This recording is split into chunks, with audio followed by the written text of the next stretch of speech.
conservation of nature, primarily biological diversity, through action based on research, education and public awareness. A century is an infinitesimal fraction in terms of Earth history, but to man it is a long period indeed.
The Bombay Natural History Society will be 125 years old on the 15th of September 2008. A society that started in 1883 with just 8 nature lovers who met to share and preserve their field notes and specimens is today one of the leading NGOs in India. Over the years, the work and the scope of the BNHS has widened from a documenter of India's biodiversity to a visionary NGO conserving nature through scientific research.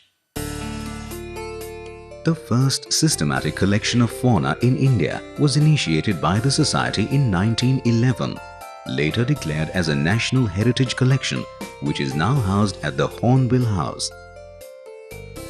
The more than 100-year-old specimen collections of the BNHS is a unique index of the biodiversity of the Indian subcontinent. Today, the collections host an invaluable database of over 150,000 specimens, ranging from mammals to insects, including extinct species like the pink-headed duck. With time, besides collection of specimens, the Society's library built a unique collection of over 25,000 different titles of books, journals, newsletters and magazines on natural history. Mrs. Nirmala Reddy, librarian, meticulously maintains the exclusive library. The Publications Department, presently headed by Miss Vibhuti Dedia, has maintained its tradition of publishing excellent works since 1886.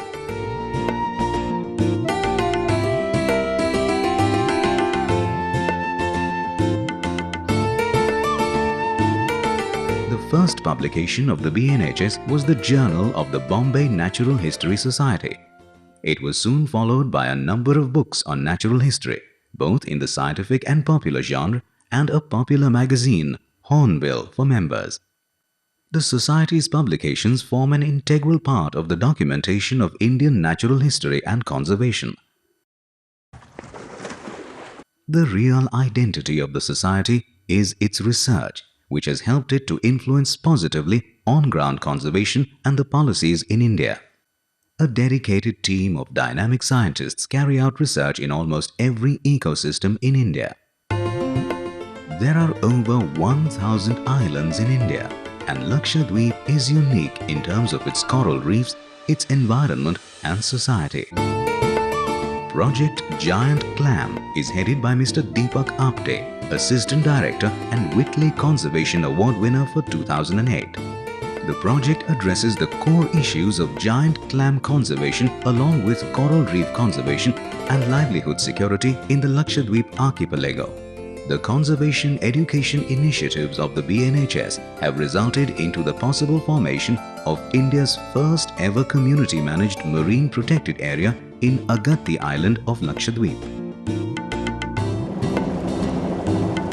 A taxonomical study of mollusk and fauna along the approximately 7,500 km coastline of India is still in its initial stages. The Society has been given the task of documenting molluscan fauna of Gujarat state by the Ministry of Environment and Forests. Mr. Dishant Parasharya is documenting molluscan fauna under the guidance of Mr. Deepak Apte.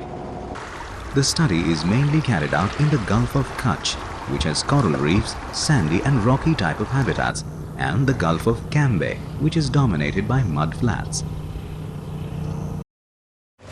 Along the coast of India are many important wetlands such as the Chilika and Vedaranyam swamps at Point Calimar.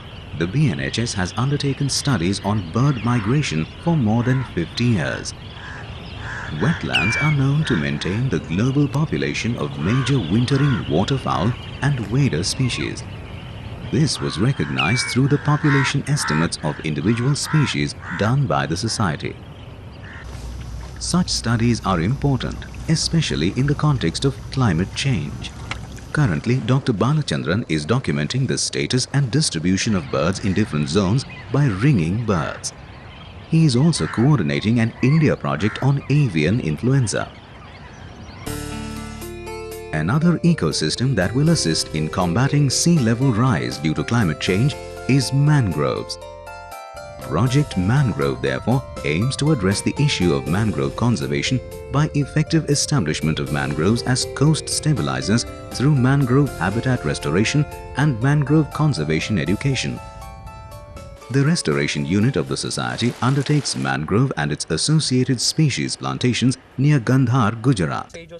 Mr. Manan Shukla is currently managing the nursery and the plantation. Ms. Nishigandha Pednekar heads the education unit that travels to educational institutes and village panchayats along the coast of Maharashtra and Gujarat to promote mangrove conservation. Amphibians are indicators of the health of an ecosystem. Mr. Varad Giri, curator, documents the Sicilian fauna in the northwestern Ghats. Mr. Giri, during his studies, has discovered 5 new species of amphibians and reptiles. Anthropogenic pressures have pushed many species to the brink of extinction. The Society has over the years worked on some such species. The Jerdon's corsa was thought to be extinct since 1900 until it was rediscovered after 86 years by the Society. A nocturnal and one of the rarest birds in the world, it is found only in Andhra Pradesh, India. Its known distribution was a single site in a scrub jungle in Sagileru Valley. Dr. P. Jagannathan has made considerable progress in developing standard survey techniques to detect the presence of the Jerdon's corsa.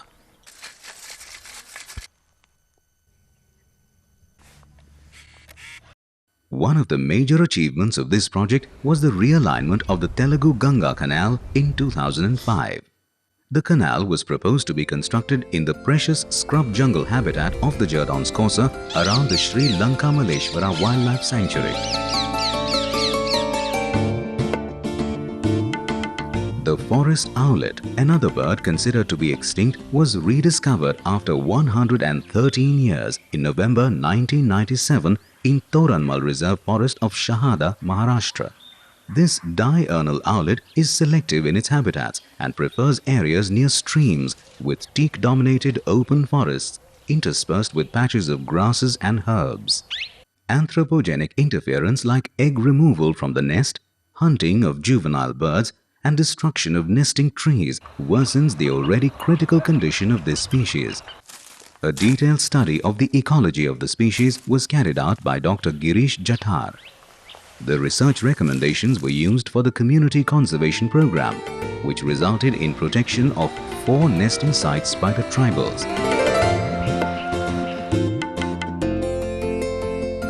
The great Indian bustard is another threatened bird species.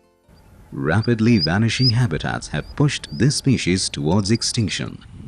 The BNHS has taken up a project mainly in Rajasthan to study the present situation of its state bird. Dr. Asad Rahmani, Director BNHS, is personally looking after this project. Extensive communication with people and awareness building programs are being carried out. The process has even led to the building of a bustard temple in Rajasthan.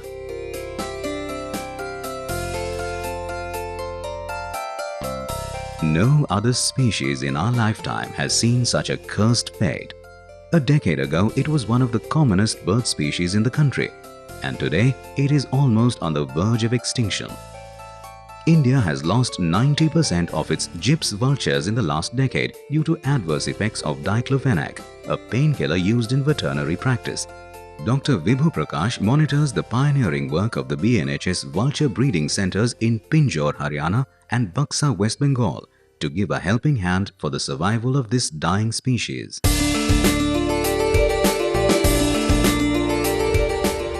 In order to prioritize the key bird habitats for conservation, an Important Bird Areas or IBA program was initiated in India.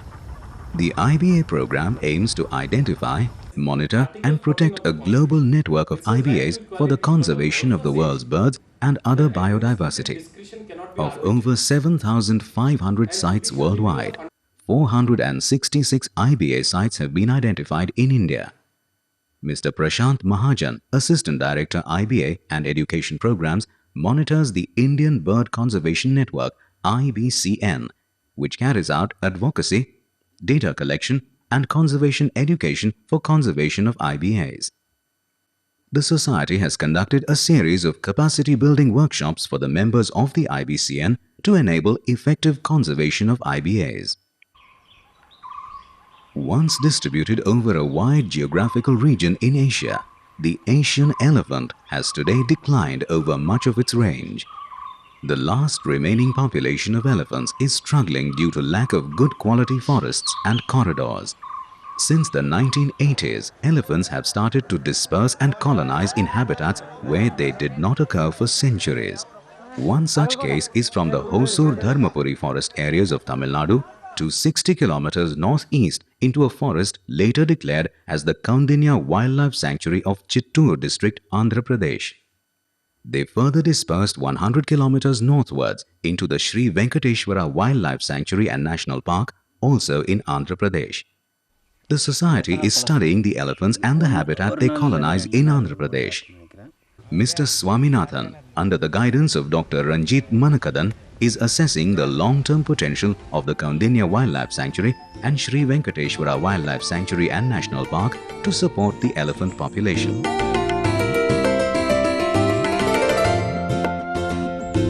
Despite India's significant achievements with tiger conservation, the challenges to protect the remaining forests of the top predator are enormous. Most of India's tiger reserves face tremendous human pressures for agriculture and livelihood. Tiger populations are increasingly fragmented and exposed to conflict. The Satpura range in central India is the largest area with a continuous tiger habitat. Several other protected areas linked by corridors of remaining forests effectively keep the tiger populations as part of a single larger unit. The BNHS, through its Tiger Cell Education Officer Mr. Sanjay Karkare, works closely with the local forest department to bring about a change in attitude of villagers surrounding these protected areas. The project aims to shape young minds towards conservation of nature and tigers. The unit travels from school to school in the villages and conducts various programs. It also trains youth to build their individual capacities and encourages them to participate in conservation. The Sanjay Gandhi National Park is situated within the municipal limits of Mumbai, the commercial capital of India. Increasing encroachment on forest land and the ever-reducing prey base has fueled the leopard activities for food in human settlements. Mr. Krishna Tiwari, Project Officer City Forests, is running an awareness program to reduce the human-wildlife conflict to save people and the leopard from an untimely death. Awareness campaigns were conducted in over 50 padas for more than 7,000 people. Business is all about survival. In order to survive, businesses need to generate profits. But today, many businesses have recognized that long-term sustainable development requires good environmental and social performance. In order to provide impetus to sustainable development, And to encourage the environmental protection initiatives, the BNHS instituted the Green Governance Program. I am truly delighted to have the pleasure of presenting the Green Governance Award instituted by the Bombay Natural History Society. I believe the Green Governance Program is a very important and much needed advocacy effort in our country. And I'm very happy to learn that many corporate entities, financial institutions, and government agencies are associated with this noble effort. The program focuses on sensitizing the corporates, financial institutes and government agencies on sustainable development. The Green Governance Awards promote biodiversity conservation and recognize specific efforts to protect biodiversity. The Indian Army today is one of the largest landholders in the country, with establishments located in critical ecosystems. The Society, through its Armed Forces Cell, is working with the Armed Forces to build their capacities for conservation of important ecosystems. The Society, through its Conservation Department, has taken up some of India's most crucial conservation issues, such as Setu Samudram Ship Canal and uranium mining in Andhra Pradesh. Mr. Rushikesh Chavan, Conservation Officer, ensures that the assessments carried out by the Society go a long way to address some of India's policies and nature conservation strategies. Nature education has always been a priority of the Society. Dr. Salim Ali initiated nature education in 1927, but the activities flourished only after independence. Today, the Society has 2 Conservation Education Centers, CECs, one each in Mumbai and Delhi. The CECs rose to fame with its unique formula of education. The wild outdoors around the CECs mesmerize all who walk its paths and breathe its fresh air. The BNHS is a membership-based organization. The BNHS conducts a number of outdoor activities for its members. Mr. Isaac Kehimkar, General Manager Programs, through his programs captivates the minds of members.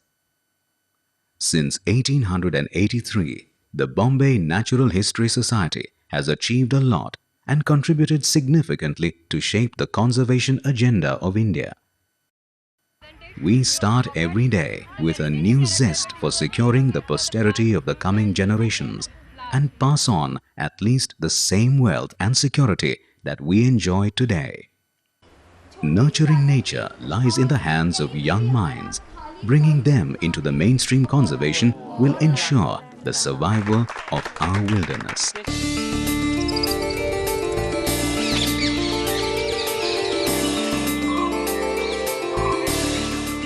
We believe we cannot rest until we have secured the future of our forests, our rivers, our oceans, and our mountains.